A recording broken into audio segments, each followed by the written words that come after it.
Sejam muito bem-vindos ao Papo de Gestão, podcast aqui do G4 Podcasts, onde a gente traz os principais empreendedores, empresários, gestores e líderes para contar um pouquinho da história deles, da trajetória deles e contar para vocês aquilo que eles fizeram, onde acertaram, onde erraram, para que vocês possam ter a vida um pouco melhor na sua jornada empreendedora. E hoje, galera, hoje é um episódio especial. Olha aqui, ó, aqui, ó. Jingle bell, jingle bell, jingle all the way. Aqui, ó. É o episódio de Natal, galera. Então, ó, tô com esse visual muito especial aqui. Vou deixar a touquinha do Papai Noel aqui da Coca-Cola, que eu não tomo, tá? Mas vou deixar aqui mesmo. E hoje é esse episódio maravilhoso, tá bom? Afinal de contas, a gente tá no Natal, né? E nada melhor do que aproveitar esse período para a gente se reunir com aquelas pessoas que a gente gosta, com as nossas famílias, com os nossos amigos, com quem for, para a gente refletir um pouquinho sobre essas decisões que a gente tomou ao longo do ano e quem sabe a gente também fugir um pouquinho da dieta, né? Esse ano para mim foi um ano muito restrito em dieta, mas no Natal, né? A gente sempre pula fora dela e tá tudo bem e tá tudo permitido, tá bom? Mas brincadeiras à parte, nesse episódio, eu e a equipe aqui maravilhosa do G4 Podcasts reuniu um dos melhores momentos desse ano para que você consiga também refletir sobre esses aprendizados e aproveitar esse período aqui, essas pequenas férias, essa semaninha aqui de férias que a gente tem, para você crescer como líder e gestor. E por isso, para começar, eu preciso te contar o seguinte. Eu já tinha ouvido aqui nesse podcast vários apelidos para CEO, desde workaholic, instagrammer, marombeiro e por aí vai. Mas o CEO Sola de Sapato foi uma grande novidade aqui para mim. E assim que a Renata Vick, CEO do Grupo CRM, né, que é conhecido lá nos corredores da Copenhagen e Brasil Cacau, foi assim que ela trouxe esse nome aqui pra gente, né? Mas daí eu te trago aqui o que seria esse tipo de CEO. E ela me contou aqui no papo e a gente vai conferir agora. Confere aí. Eu costumo dizer que esse, de todos os apelidos que eu ganhei carinhosamente no mercado, confesso que esse é o que eu mais me identifico e mais gosto, porque eu tenho 27 anos de varejo, comecei como vendedora, tenho um orgulho imenso, né? Então, de ter, eu brinco, quando o bichinho do varejo morde a gente, nunca mais a gente deixa de se apaixonar por ele. São 27 anos de muito aprendizado e a minha maior fonte de inspiração, sem dúvida nenhuma, é a linha de frente. Já até foi fazer aqui nos bastidores, pessoal, um tour pelo escritório aqui do G4 e quando a gente passou na área de vendas, meu coração até acelera, porque é o pulmão de toda a companhia e a nossa cultura é uma cultura muito propositiva de presença e proximidade. São dois valores que, de fato, nutrem muito a forma como a gente acredita que a liderança deve se colocar à frente das organizações. E não tem como garantir, né, presença e proximidade se você, de fato, não operar o negócio na ponta. Então, eu, desde muito jovem, desde meus 16 anos, sempre priorizei muito a agenda de contato com o campo. Nós temos os franqueados, que são stakeholders extremamente importantes na nossa organização. Temos também as nossas 75 lojas próprias, que são grandes laboratórios. E o ano passado, eu atingi a marca de 223 lojas visitadas em um ano. Confesso que tá difícil esse ano aqui bater esse recorde, mas cada visita que eu faço, a gente tem vários rituais da nossa cultura que fazem com que não eu sou apenas como CEO, mas que essa prática seja uma prática de toda a companhia. Então, a caravana, durante os sazonais, a gente roda o Brasil inteiro com a caravana. Depois a gente tem o momento do café e prosa, o momento do bate-papo com a CEO, o momento de onboarding dos nossos colaboradores que operam nas lojas. Então, é um momento de conexão. Inclusive, agora, até me fizeram essa pergunta recentemente, eu achei muito curiosa essa pergunta, né? O quanto a chegada do digital me afastou, né, do campo, o quanto ela supre, se ela supre, em que medida ela supre, e eu brinco com, parece um jargão aqui, pouco falado, mas eu gosto muito que eu falo que tem as doses homeopáticas e tem os antibióticos, né? Então, nada substitui aquela dose importante, que são as convenções de venda, né, os momentos que a gente reúne todo mundo, os encontros regionais, os showrooms, as idas a campo nas caravanas, nas datas sazonais, mas que bom que a gente tem agora o digital, né, então a gente consegue doses homeopáticas ao longo dos meses, enfim, etc., ao mesmo tempo que a gente não abre mão de estar em campo com a nossa galera. O que é mais importante, né, quando você fez essas 223 visitas, o que é mais importante que você olha quando você está indo para uma loja? Eu, particularmente, por ter nascido dentro de uma loja, né, ter começado a minha carreira e sempre ter valorizado isso, o comportamento do consumidor, para mim, é o mais valioso, né? Claro que eu extraio muito também das trocas com o nosso time de campo para entender oportunidades de operação, oportunidades de otimização, de eficiência, como que a jornada como um todo está funcionando, elementos de visual merchandising. Eu tenho um olhar e um senso estético muito crítico nesse sentido, mas o que mais me nutre é realmente o comportamento do consumidor, né? Então eu converso muito com o consumidor, eu tenho essa prática não apenas quando eu estou em loja, mas até mesmo através do nosso programa hoje de CRM, que tem mais de 5 milhões de clientes super heavy users de Copenhagen Brasil Cacau. Não é estranho se vocês estiverem aqui algum dia como cliente recebendo a minha ligação, porque eu adoro ligar para consumidor. Muitos produtos da Copenhagen foram criados através de sugestões de clientes. Eu digo que essa antena parabólica, né, por ter um viés muito forte dentro da minha trajetória de entendimento de marca, produto, canal, o canal, para mim, ele é fundamental para que a gente desenvolva marca e produto, né? Se a gente não entende o que acontece lá no canal, o dia a dia da operação, você não consegue nem mesmo ter legitimidade para discutir com o seu franqueado que opera o business todos os dias, né? Então é muito, muito importante, principalmente, e olhar para a concorrência, né? Quando eu faço campo, essas 200 lojas, não são só as minhas lojas, né? Eu acho que é uma oportunidade de você. A gente hoje tem competidores que não é do nosso mercado direto. Os nossos maiores concorrentes estão em beauty, estão em fashion, estão em tech, estão... Então, por que não olhar a jornada presenteável? Porque a nossa marca é uma marca de presentes em forma de chocolate, o consumidor vê a Copenhagen dessa forma, a icônica sacolinha vermelha é o presente. Então eu olho muito o comportamento, desde VM, como monta um kit, como faz uma embalagem de presente, qual que é o desembolso que um consumidor quer quando ele está numa loja de presentes. Então eu aprendo muito indo visitar as nossas lojas. Isso que você falou é algo muito legal, né? Porque assim, eu vejo que o chocolate, ele tem a parte da indulgência, né? Eu vou comprar para mim mesmo, para saborear, para gostar desse momento, né, consumindo chocolate, tendo esse prazer, mas ele também tem essa jornada de presenteável. E quando algumas marcas conseguem. Algumas marcas conseguem. Vocês conseguem. É um trabalho Vocês árduo. conseguem Esse isso. território é um território feroz, assim, né? Tem alguma outra jornada além dessas duas? Ou essas são as duas principais? Você tem um momento de autoconsumo, que é isso. Nós também fomos muito precursores nesse momento do autoconsumo. E hoje somos a maior cafeteria do Brasil. Principalmente pelo café, porque o café foi uma inovação muito disruptiva que eu trouxe para a nossa jornada, porque ela traz um LTV muito maior, né? Então, o Bruno, ele não vai todo dia, né? Olha, ele vai todo dia, aí, gente. aqui, galera, olha só, olha o flagra. Dá o close, ele vai todo dia comer uma língua de gato. Mas por isso que eu faço esporte todo dia. Por isso eu tava lá hoje, 1h30 de bike, 1 hora de musculação, ó. Não é pra ficar forte, não, pra comer isso daqui. Mas o café, ele tem, eu traria, né, sempre produtos, tem mais alguma jornada. Então, a jornada presenteável, que é muito forte, principalmente nos sazonais também, né? Então, Páscoa, Natal, Dia das Mães, estamos agora, Dia dos Namorados, enfim. O Always On do presente, né? Todos os aniversários e momentos memoráveis. A Copenhagen tá presente nessas datas, é muito legal, porque todo mundo tem uma história de Copenhagen para contar, né? Então, eu sempre saio nutrida também nessas minhas idas a campo, ou enfim, todos os meus compromissos. Todo mundo tem uma história nas minhas palestras. Renata, deixa eu te contar, fui pedida em casamento com Copenhagen, minha mãe, meu pai, todo mundo. E a gente sabe que esse território de uma love brand que ocupa um espaço especial no coração das pessoas é muito sensível, né? Nosso privilégio é do tamanho da nossa responsabilidade, isso a gente tem certeza. E o café trouxe um pouco mais dessa fluidez, né? Do LTV, de você estar todos os dias, de você ser mais frequente.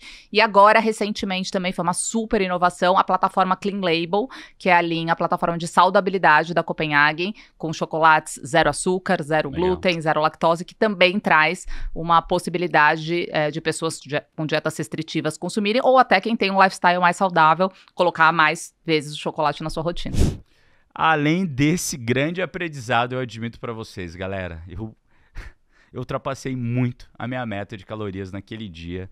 Cara, devorei todos os chocolates que estavam ali, principalmente aquelas maravilhosas inhabentas que a Renata trouxe. E que eu lembrei agora e eu vou amanhã comprar elas. Espero que esteja aberto agora durante esse Natal para trazer aqui para casa. Olha aí minha cara devorando esses doces maravilhosos. Olha só, galera, e ainda nessa grande editoria aqui de diferentes nomes de CEOs, a gente também tem o famoso CVO, que é o Chief Vassoura Officer. E aí, que tal, né? Então, engana-se quem pensa que gestão e liderança são sinônimos. E foi nesse episódio que o meu grande parceiro, o Rony Mesley, que é o cofundador da Reserva, fala sobre essa diferença, né? Essa diferença entre um bom líder e um bom gestor, tá bom? Bora lá conferir. Bom, eu adoro, eu sou um frasista, irmão, assim, então, cara, eu adoro uma frase na realidade não é uma frase, é um statement, Jack Welch, ele fala que não deveria haver CEO, o nome do CEO não deveria ser CEO, deveria ser Chief Vassoura Officer. Eu acho que ele descreve muito bem o papel do líder com essa frase, né? O que é o líder? O líder é o cara que aponta a direção, né? Lá a visão, é ali que a gente tem que chegar, alinha o interesse de todo mundo, né? Como é que a gente faz as coisas? Se a gente chegar lá, o que todo mundo ganha, né? E depois ele vai na frente, varrendo a sujeira, né? Da burocracia, da falta de networking, para que a galera possa passar mais rápido. Então, eu acho que esse é o líder. Muito bom. E eu costumo dizer que a questão da gestão, para mim, como eu sou empreendedor, o empreendedor ele é nativamente muito mais um líder, porque ele é apaixonado por aquela solução que ele deu para um problema, né? E ele vai se desenvolvendo, porque esse é o primeiro negócio que eu empreendi na vida. Então eu fui me desenvolvendo enquanto gestor, estou em desenvolvimento, always in beta. Enquanto liderança também, apesar de essa ser uma vocação maior do que a gestão. O gestor é aquele cara que determina e cuida dos processos, dos rituais, da governança, para que a galera possa passar mais lisa nesse caminho que a liderança vai varrendo, né? Em termos de burocracia, em termos de networking ou whatever. Mas num determinado tamanho da empresa, a proporção que a empresa vai crescendo, só na garganta você não consegue mais levar. Perfeito. Né? Eu uso muito essa figura de linguagem com a nossa turma lá, porque agora são várias empresas dentro de uma, né? São vários squadzinhos lá e cada um cuidando do seu business. Falei assim, cara, olha, no começo da companhia, era essa sala aqui. Então, pô, a gente levantava, batia na mesa, vambora, galera, pra lá, vamos que vamos, porra, todo mundo saia correndo. Era muito fácil aliar interesse, né? Perfeito. Aí, pô, uma parede, outra parede, outro andar, um prédio aqui, outro prédio de São Paulo, outro prédio sei lá do quê. Pô, então a empresa se tornou tão grande que se você não tem processo e não tem governança para gerir esses processos, né? E as pessoas não sabem quem é o tomador de decisão em qual processo, o negócio simplesmente não anda. Então isso é gestão, né? E eu, com toda a humildade do mundo, assumo a minha vulnerabilidade, né? Eu tenho me tornado um gestor melhor no decorrer da minha carreira. Nativamente me considero um melhor líder, mais lado direito que lado esquerdo, sério. Muito bom, cara, muito bom. Isso que você trouxe é um negócio que eu gosto muito também, porque assim, né, você descreveu exatamente os momentos diferentes da empresa, né? Quando você tira ela do 0 para o 1, quando você leva ela do 1 para o 10, quando você leva ela do 10 para o 100.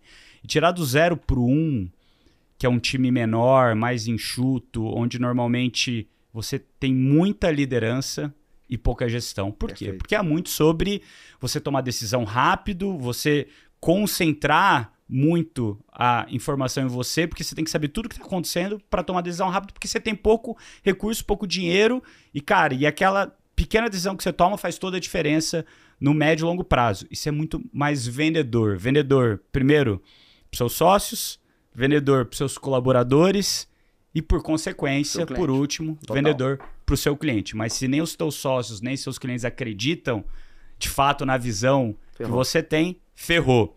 E daí, quando você passa ali do 1 para o 10, liderança e gestão já começam a ficar mais ou menos equilibrado. E do 10 por 100, inverte. Muito mais gestão do que liderança. Total. Então, achei sensacional essa tua descrição e que vem até com um escrito que a gente estava pesquisando mais aqui para fazer o roteiro, que está lá no teu LinkedIn, que eu achei sensacional. né, que mostrava ali a tua ocupação na reserva. Faz tudo 2006 a 2011. Barba, cabelo e bigode. Cozinha, faxina, parte elétrica e construção. De tudo um pouquinho. Isso aí. Obviamente, né, que esse toque de humor que é nativo da reserva, de você, Sim. né? Como que você acredita que tá no dia a dia do negócio e passar por essas diversas etapas, né, da empresa mesmo, podem ajudar um líder a se desenvolver? Bom, é a famosa 10 mil horas de voo, né? Do Malcolm Gladwell lá, que assim, quando você faz uma coisa, você entende melhor daquela coisa. Você é capaz de ser um melhor mentor para quem quer que seja, que vai fazer aquela coisa ou um negócio depois, conseguir se desenvolver e crescer mais. Eu costumo dizer que assim, Nardon, tem uma vantagem e uma desvantagem, né, do sucesso profissional de um negócio, né? A vantagem é a prosperidade, certo? A prosperidade é um negócio muito legal. A desvantagem é que se você for bem sucedido, você não manda mais em porra nenhuma, entendeu?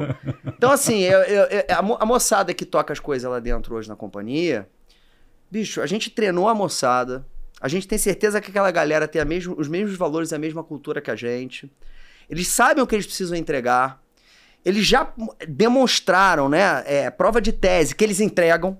Então não há mais dúvida. Então é o seguinte, ó, tá aqui a chave, certo?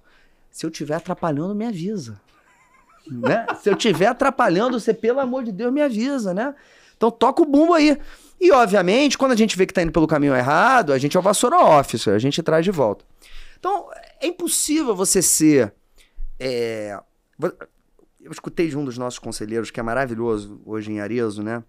Ele falou assim, cara, você pode ser uma liderança pelo dinheiro, pelo poder, ou você pode ser uma liderança pela informação.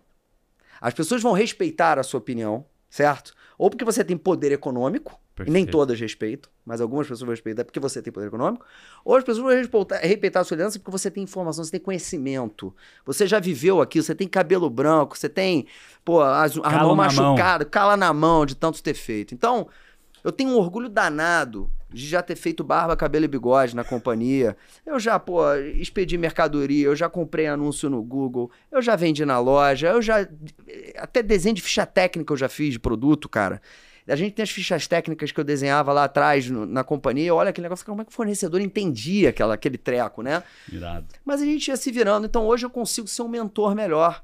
Eu e todos os nossos sócios fundadores, a gente tem hoje um partnership de quase um pouco mais de 30 pessoas, 32 pessoas. Metade dessas pessoas estavam com a gente ali primeiros 10 anos da companhia, né? Então, essa turma que run the business hoje e a moçada que tá entrando, que tá sendo preparada para tocar um negócio no futuro. Irado. Rony, um grande beijo, meu querido. Olha só, e ao longo desse ano, galera, a gente teve um grande tema aqui que foi pauta na maioria dos gestores empreendedores que eu falo aqui no G4, que é a inteligência artificial.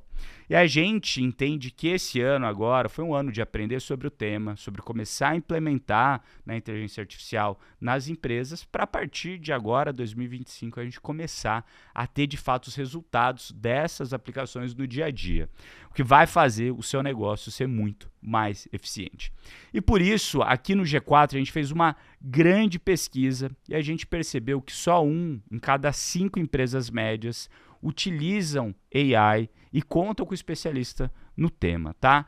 Então, a gente vê que tem um caminho ainda gigante, né, para ser percorrido quando a gente fala nesse tema de AI. E daí, a gente preparou aqui um relatório especial para você que mostra como a inteligência artificial pode, de fato, ajudar o seu negócio a tracionar aqui no Brasil, tá bom? Vocês lembram, sempre trago um presente e de Natal agora não poderia deixar de trazer esse presente tão especial. Não sou Papai Noel, mas você também ganha presente aqui, mesmo que você não tenha sido um bom garoto ou uma boa garota durante esse ano, tá bom? Mesmo que a tua empresa esteja precisando, e eu tenho certeza que ela está precisando desse material de inteligência artificial. Então, você vai lá no meu Instagram, @bruno.nardon, e digita o seguinte, GPTO. Você podia ter tido uma palavra mais fácil, né? Gepeto, tá? Vai lá, @bruno.nardon, manda uma mensagem direto para mim, escreve Gepeto, G-E-P-E-T-O, Gepeto, igual o pai do Pinóquio. Aqui, ó, tá mentindo, o nariz cresce. Se você mentiu durante esse ano, você não vai ganhar, vai escrever lá Gepeto e a gente vai te mandar um relatório inteiro falando sobre inteligência artificial, tá bom? Bora lá, @bruno.nardon, Gepeto, para receber esse material.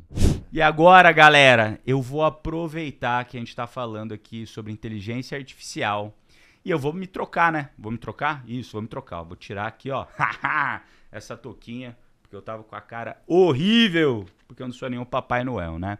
Mas eu também vou trocar de lugar agora e eu tô aqui como entrevistador e agora eu vou ser um entrevistado por uma inteligência artificial. Produção, me conta aí que história é essa de eu ser entrevistado por uma inteligência artificial. Não precisa perguntar para a produção, Nardon. Meu nome é Gepeto e estou aqui para aprender a ser um executivo tão bom quanto você.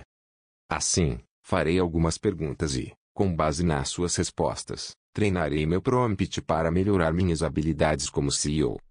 Topa esse desafio? Bora lá, né?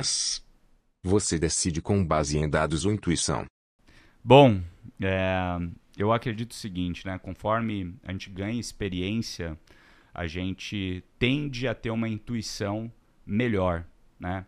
Só que os dados estão sempre lá para confirmar ou não essa intuição que a gente tem. Então, eu costumo dizer que se você tem uma intuição de que talvez o caminho seja mais para a direita ou mais para a esquerda, vai lá e vê se os dados de fato confirmam essa sua intuição, né? Então, principalmente quando você está numa empresa maior, crescendo mais rápido, os dados são fundamentais para você transformar esses dados em informação, para você poder tomar as ações corretas, né? Então, quando a gente pensa, né, qual ação eu quero tomar? Quero aumentar vendas? Quero ter mais lucratividade? Eu tenho as informações que me ajudam a tomar essas ações? E se não tem os dados que me ajudam a gerar essas informações para tomar essas ações?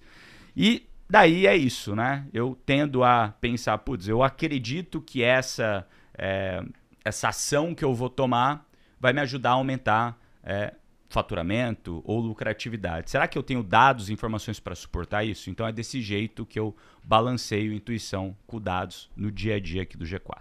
Seu foco é no desenvolvimento individual, desempenho da equipe ou cultura? Eu acredito que assim como quando você vai no avião e a aeromoça fala para você, né? Primeiro coloca a máscara de oxigênio em você, depois coloca nas pessoas que estão do seu lado. Eu acredito que é a mesma coisa que a gente tem que pensar para a nossa vida. Primeiro a gente tem que pensar no nosso desenvolvimento pessoal. Como, dado o momento que eu estou, dado a posição que eu estou na minha carreira, eu me desenvolvo e adquiro as habilidades para fazer aquilo que eu preciso fazer naquele momento da melhor maneira possível. Então, se eu sou um líder, eu preciso desenvolver em mim as habilidades de ser um bom líder. Então, essa é a primeira coisa, né? Desenvolvimento individual em mim mesmo.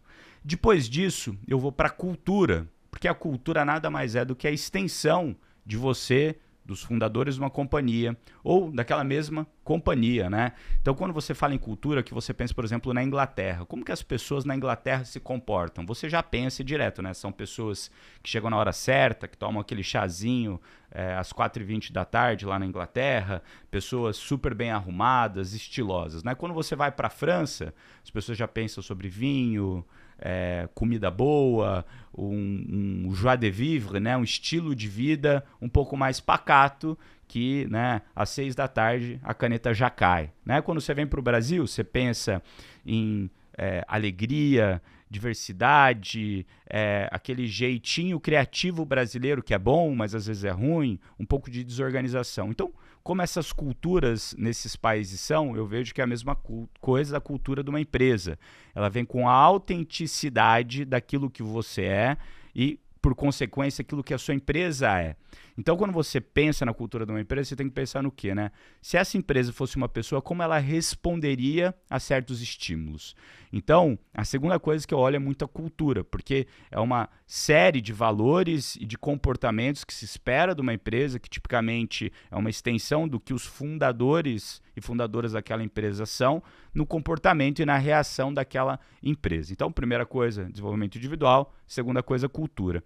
E com essas duas coisas, você vai para a terceira, que é desenvolver, de fato, o seu time e sua equipe em cima dessas duas primeiras coisas, né? E daí você vai sempre tentar olhar cultura e performance, né? Então, será que essa pessoa está adequada à cultura que eu quero para minha empresa? Será que essa pessoa está performando dentro daquilo que eu espero dentro da minha empresa? E aquelas pessoas que têm uma performance alta e uma cultura alta, é aquilo que eu chamo de estrelas, são as melhores pessoas que você tem no seu time. Você tem que continuar cultivando, dando promoções, desafiando essas pessoas, que normalmente o que essas pessoas gostam, as estrelas gostam é de desafios. Logicamente, quem tem uma cultura baixa, uma performance baixa, você deveria mandar embora, né? Quem tem uma cultura alta e uma performance baixa, você tem que entender, dar feedback, treinar. E, logicamente, se essa pessoa tem uma cultura alta e não está performando bem, você tem que olhar, será que o líder dela está fazendo um bom trabalho com ela? Ou, se não, será que ela está na área correta dentro da empresa? Será que você não deveria mudar ela de área para ela performar daí, então, nessa área nova? Né? E, tipicamente, quando você muda, pode ser que ela performe. Se isso não aconteceu, tira ela fora. E daí, você também tem as pessoas que têm a cultura baixa e a performance alta, que são as pessoas que eu chamo de cachorro louco. Essas pessoas, sinceramente, você tem que treinar, tentar desenvolver, tentar melhorar e colocar as pessoas na rota.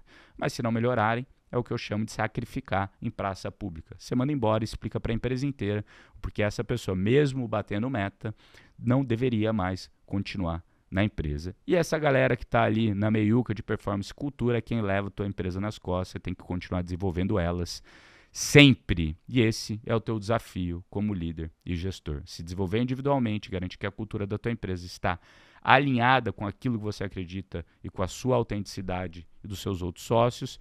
E, por último, garantir que o time individualmente está se desenvolvendo dentro dessa cultura e da performance esperada na tua companhia. Bora lá, Gepeto. Manda uma mais difícil, cara. Como equilibra o planejamento de longo prazo com demandas imediatas? E esse é o maior desafio que eu vejo que a maioria dos líderes tem, né? Logicamente, isso depende muito da fase que você está na tua companhia, né? Se você está naquela fase de tirar o negócio do 0 para o 1, é diferente de quando você está do 1 para o 10 e do 10 para o 100. Quando você está tirando um negócio do 0 para o 1, você tem pouca gente, pouco recurso e tipicamente você está tentando provar o seu modelo de negócio, provar que tem uma dor clara na base de clientes que você quer atender e que você está criando um produto, serviço, solução para atender esses clientes, né? Nessa fase, eu vejo que não tem muito do que pensar no longo prazo, é muito pensar no curto prazo, como você de fato consegue fazer vendas num volume mínimo que sejam lucrativos e achar esse seu produto, serviço, solução que encaixe nessa dor. Quando você está do 1 para o 10 e do 10% na tua companhia, isso já começa a inverter um pouco mais, você deveria equilibrar, né, as demandas do curto prazo com as demandas do longo prazo. Se você não tem visibilidade para onde você quer ir, quais são os projetos que são prioritários no longo prazo, né, você acaba tomando decisões ruins no curto prazo. E daí o que eu costumo fazer para tomar essas decisões, né, entre curto prazo e longo prazo? Eu tento olhar o que eu tenho como urgente, quer dizer, como importante e não importante, e urgente e não urgente. E aquilo que é importante e urgente, eu resolvo na hora. Aquilo que é importante e não urgente, eu faço o quê? Anoto na minha agenda para eu resolver depois. O que é não importante e não urgente, eu faço o quê? Eu tiro da minha lista. E aquilo que é não importante e urgente, o que eu faço? Eu delego isso para o meu time lá e fazer isso acontecer. Então essa é uma ótima maneira também de você conseguir balancear aí as suas demandas de curto prazo com longo prazo. É isso. Obrigado, Nardon, e um Feliz Natal. Seguirei acompanhando você aqui no Papo de Gestão. Valeu, obrigado, Gepeto. Bora continuar nesse episódio maravilhoso de Natal. E agora vamos voltar aqui para essa programação desse episódio, né? Que são esses cortes e edições que a gente tem, dos melhores episódios que a gente teve ao longo do ano. E agora eu quero trazer aqui umas das ferramentas que as principais empresas do Brasil utilizam. E no episódio que a gente teve aqui com o Bruno Henriques, que é o atual CEO do iFood Pago, que é o braço financeiro da maior empresa de entregas, aplicativo de entregas e delivery aqui do país, ele contou pra gente aqui no podcast quais são os rituais que ele tem de gestão lá no iFood. Bora aí conferir na velocidade. Parte da nossa cultura, e aí eu acho que vem aí um pouco da bagagem também teórica dessa brincadeira, né? Que é, cara, como você faz isso num ambiente grande? Então, a nossa cultura é ambidestra. É isso que a gente fala, ambidestria. O que significa ambidestria?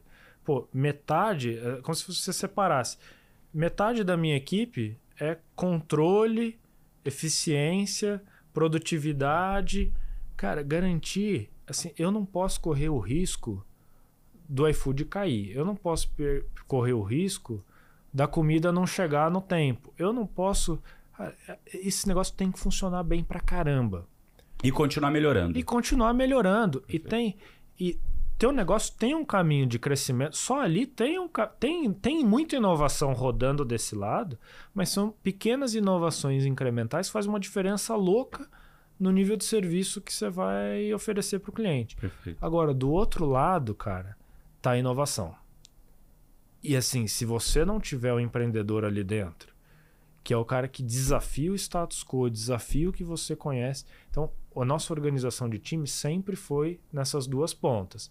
Cara, eu preciso manter meu negócio rodando, mas quais são o time que está fazendo os 10 novos testes que vão permitir a gente dar o próximo salto de crescimento?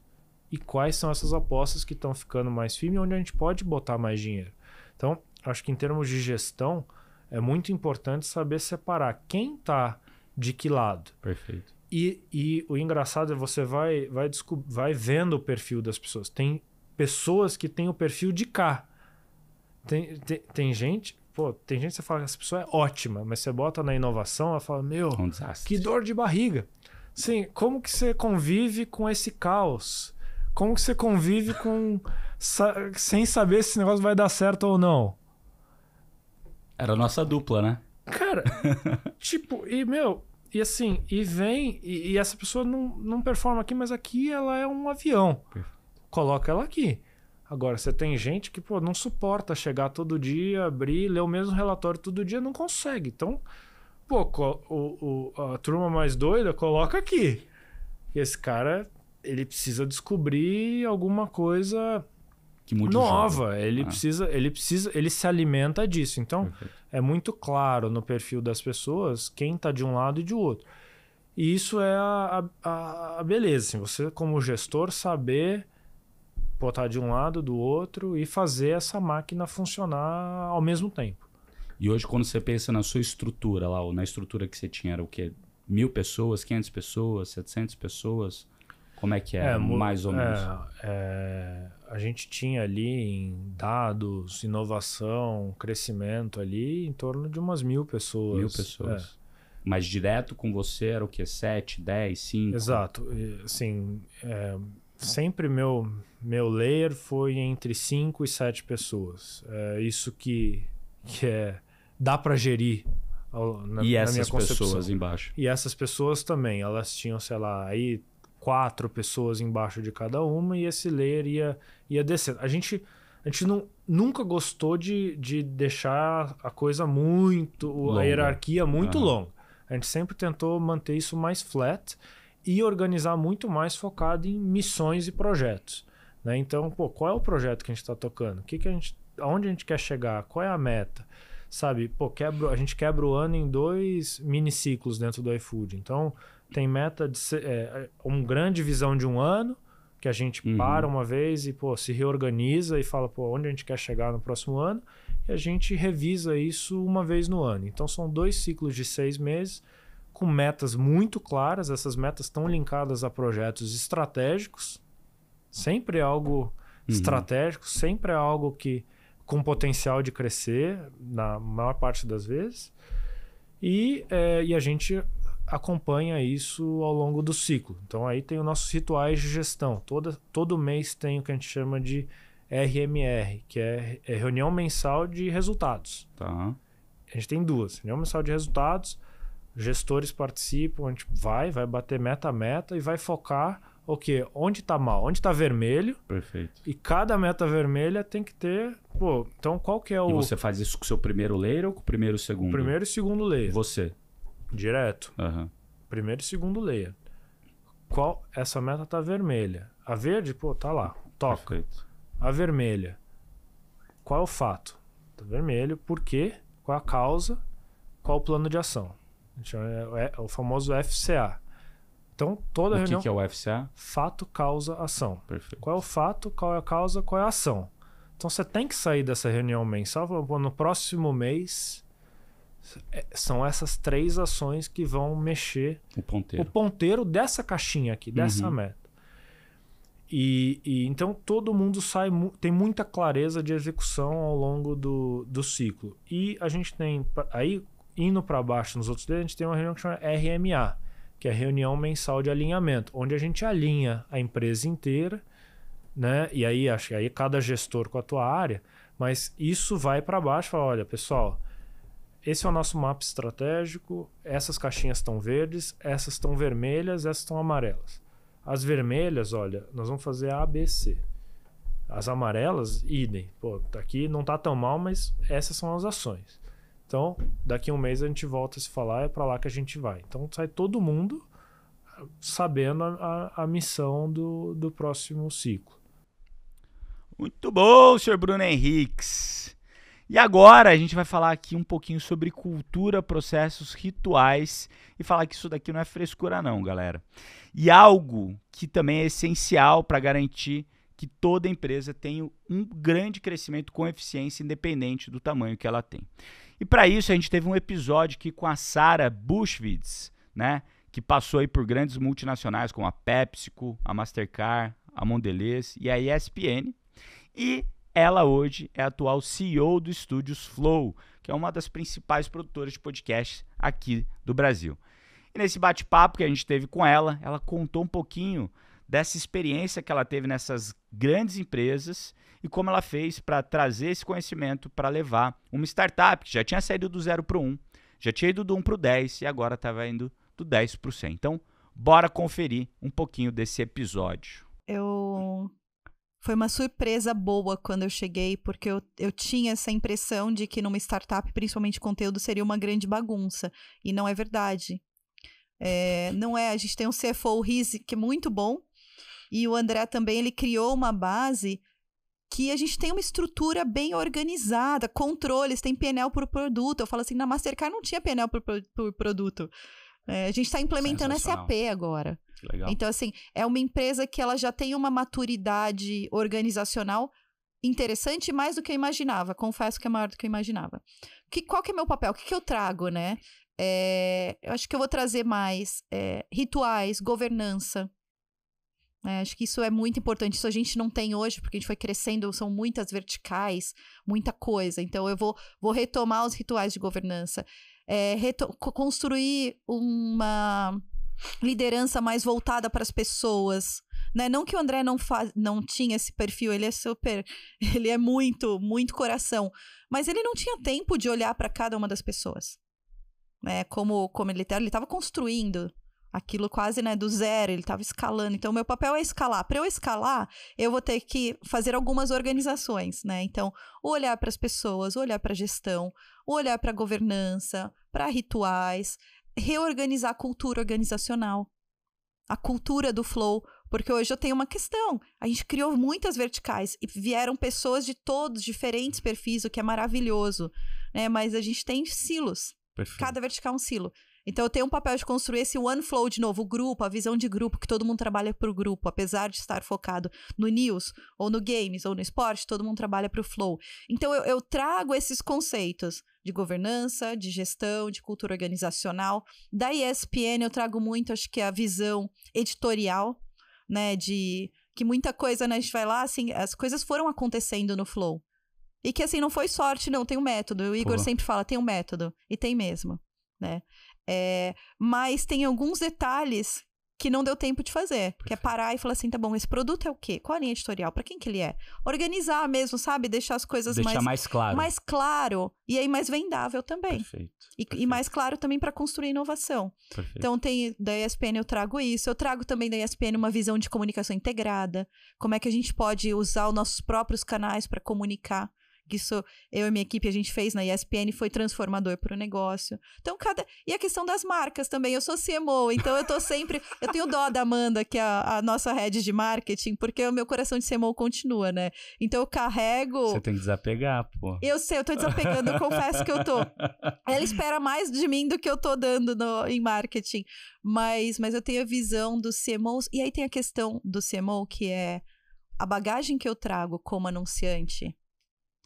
Eu tenho uma conversa diferente com os meus clientes. Porque você teve do lado de lá. Eu tive do lado de lá. Você sabe o que importa, o que é importante. Exato, eu sei o que tá na cabeça. Então, claro que eu não sei tudo, mas assim, eu vivi isso 20 anos. Então, eu tenho uma noção do que é importante e do que não é importante para eles. Onde estão os medos.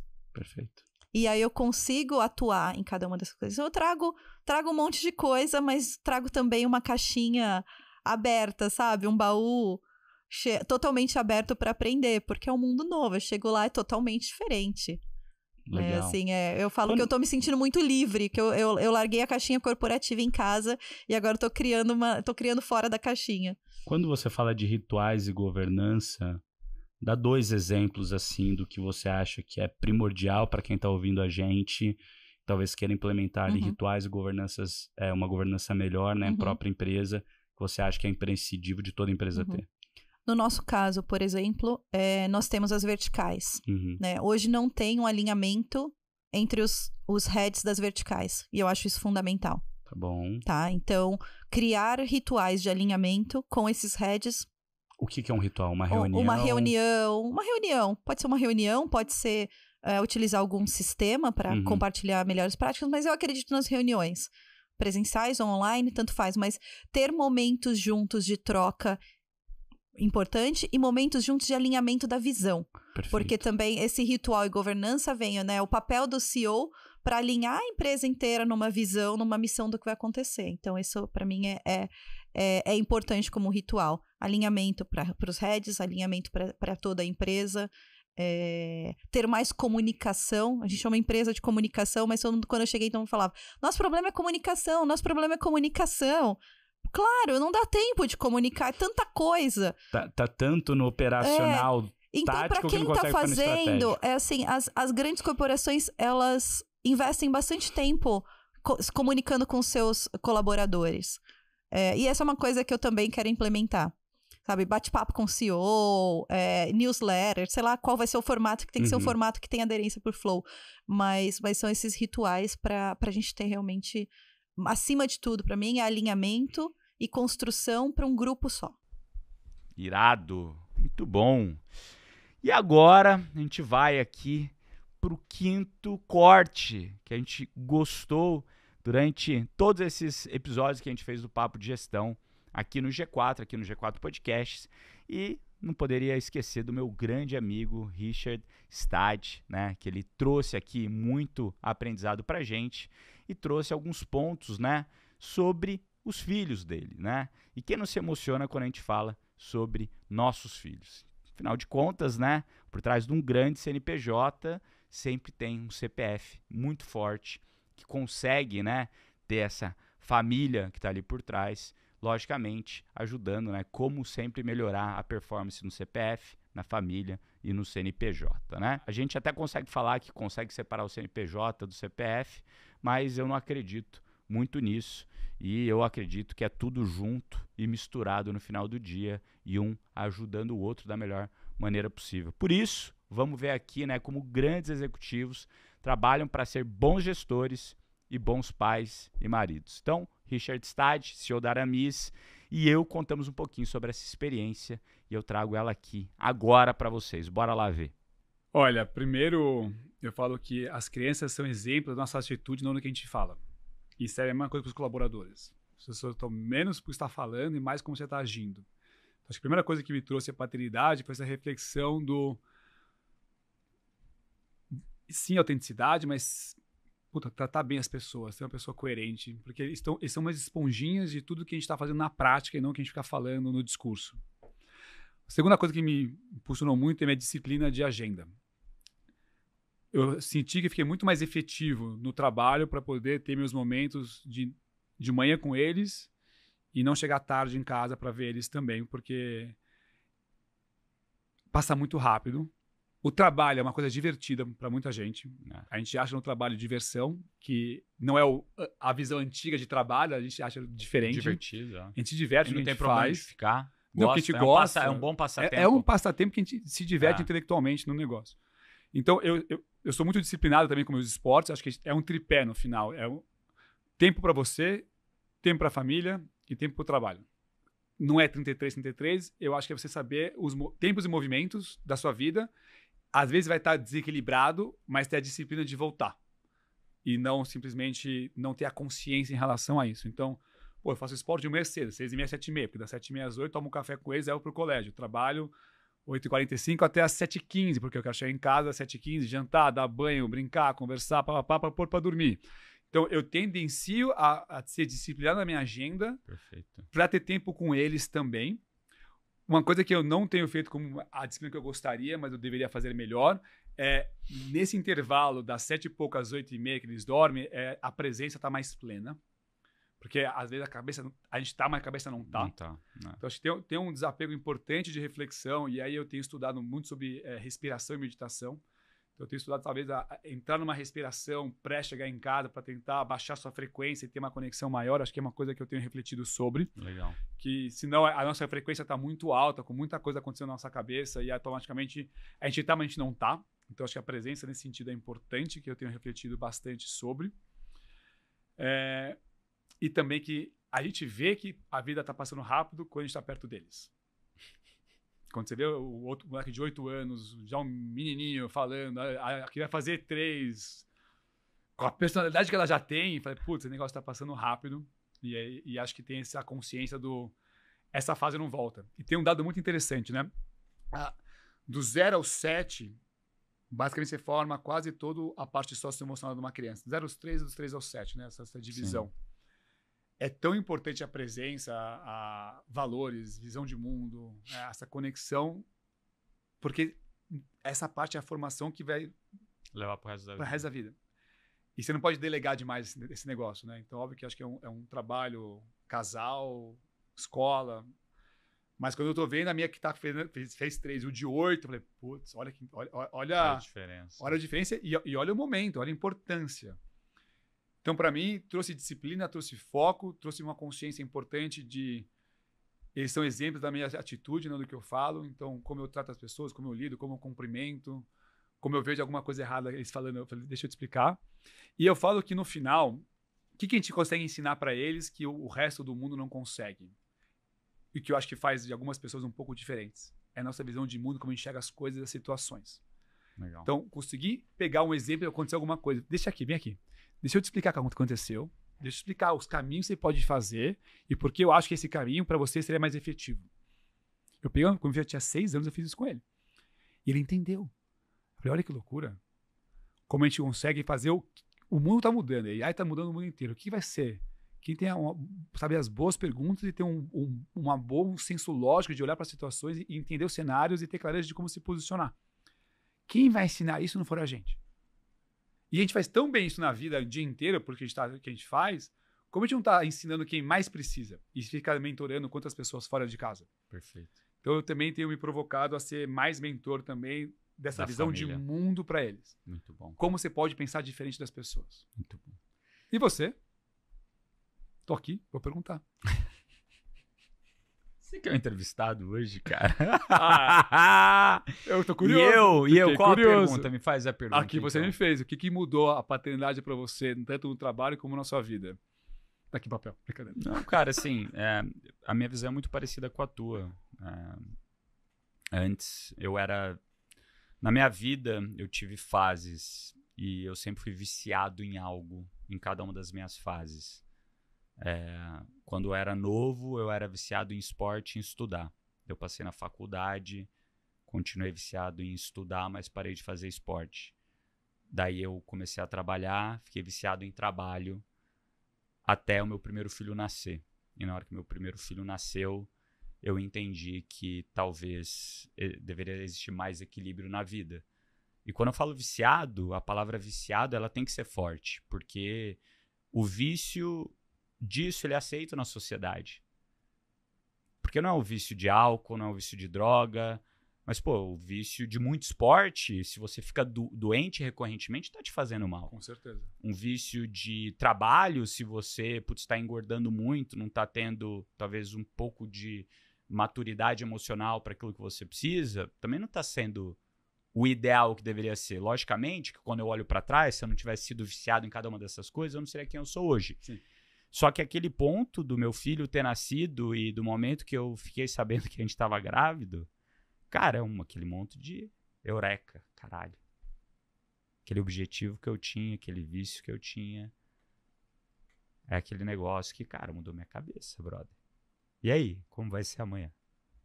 É foda. E com 3, né? Mas esse foi o primeiro. E daí o primeiro, putz, mudou tudo minha cabeça. Ao contrário, né? E daí eu tive que reencontrar o equilíbrio. E qual que é esse equilíbrio quando você passa a sua vida inteira no desequilíbrio? Então, eu acho que, assim, para mim, o filho veio para me salvar de muitas coisas que talvez eu não estava olhando da maneira correta e priorizar as coisas que de fato importam na vida. Então, eu falo assim meio emocionado. Sim, porque, cara, foda. Então tá aí a sua resposta de como o filho mudou a minha vida, cara. E depois, né, você aprende a equilibrar melhor as coisas, você aprende a se respeitar a sua agenda, você entende que agora você tem que cuidar da tua saúde, porque você quer ficar o máximo de tempo vivo para poder aproveitar, né? E curtir a vida com teus filhos, quer ver seus netos, que antes não era algo que se passava na minha cabeça. E tá tudo bem. Que é o meu jeito, é a minha autenticidade, era aquilo que fazia sentido para mim, que agora mudou. Só que para mim mudou mais radicalmente. Eu tava noivo junto com a minha esposa, né? A gente ia casar em algum momento, mas não estávamos esperando. Esperávamos ter 3 anos depois. E aconteceu, e foi a melhor coisa que aconteceu na minha vida. E até você achar o equilíbrio, né? Porque assim, você tende a ir para um extremo, daí você vai para outro extremo. Vai para um extremo, vai para outro extremo, até você achar o que é o seu equilíbrio. Que eu concordo com você. É um lugar que são ciclos entre saúde, família e trabalho. E esses ciclos, eles vão ser sempre não equilibrados, que é que nem andar de bicicleta. Se você não está se movimentando, você cai. Então, você vai ter um momento que você vai estar com mais tempo para a família, vai ter um momento que você vai estar mais tempo para o trabalho, e vai ter um momento que você vai ter mais tempo para a saúde, né? E o que você não pode deixar acontecer é que os teus objetivos pessoais estejam nesse ponto, os teus objetivos familiares estejam nesse ponto, e teus objetivos de saúde talvez estejam aqui, muito longe, né? Irado, né, galera? Emocionante esse final aí. E com isso, né, eu pergunto aqui para vocês, né? Quantos conteúdos a gente não teve por aqui em 2024, né? Então, muitos aprendizados. Espero, assim como eu, que você também tenha aprendido, se inspirado, renovado as suas ambições e, principalmente, implantado tudo isso que a gente trouxe na sua empresa para que você consiga, né, ter melhores resultados. Espero que esse ano de 2024 tenha sido maravilhoso e não vou fechar ainda porque a gente ainda tem um encontro aqui em 2024. Então, por hoje, eu deixo esses votos aqui de Feliz Natal. Espero que vocês consigam aproveitar esse momento com as pessoas que vocês mais amam, né? E aproveite esse período da melhor forma possível. Então, além disso, além desses votos, eu reforço aqui aquele pedido super especial para você não esquecer de seguir aqui o G4 Podcasts no Spotify, ir lá, dar um like, ativar o sininho para você ver todos os episódios e que compartilhe também esse episódio com seus amigos e acompanhe a gente lá no Instagram, @bruno.nardon e @G4podcasts, tá bom? Te espero no próximo Papo de Gestão, esse sim, o último do ano. Até logo, galera. Boas festas, aproveitem e comam muito bem durante a ceia de Natal, que voltando o ano Vamos voltar a treinar forte, hein, galera? Até lá, um abraço, tchau, tchau.